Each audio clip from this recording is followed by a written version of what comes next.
আসসালামু আলাইকুম এভরিওয়ান। তো আমাদের রিসেন্টলি একটা ভিডিও আপলোড হয়েছে দ্য রাইট নামে। তো আমাদের এই শর্ট ফিল্মটা ঈদের আগে আপলোড করার কথা ছিল, কিন্তু ঈদের আগে আপলোড করতে পারি নাই। আর ঈদের জন্য একটা স্টোরি লিখছিলাম অনেক বড় করে। সবাই বলতেছেন যে এত ছোট ভিডিও কেন ঈদে দেওয়া হয়েছে, আর ঈদে ঈদে আরো ভালো কিছু দেওয়া উচিত ছিল।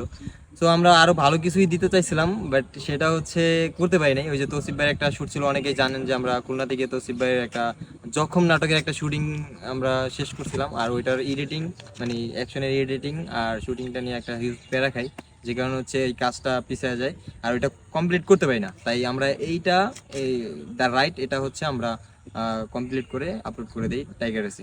তো যারা যারা এখনো ভিডিওটা দেখেন নাই সবাই গিয়ে এখন এই ভিডিওটা দেখে আসবেন। আর আমরা নতুন ওই যে স্টোরিটা ছিল ঈদের আগে করার কথা ছিল যেটা, ওইটা আমরা কোরবানিতে আপলোড করবো ইনশাল্লাহ। তো ওইটা নিয়ে এখন কাজ করতেছি, সবাই দেখবেন, পাশে থাকবেন, এই প্রত্যাশাই সবার কাছে। তো সবাই ভালো থাকেন, আল্লাহ হাফেজ।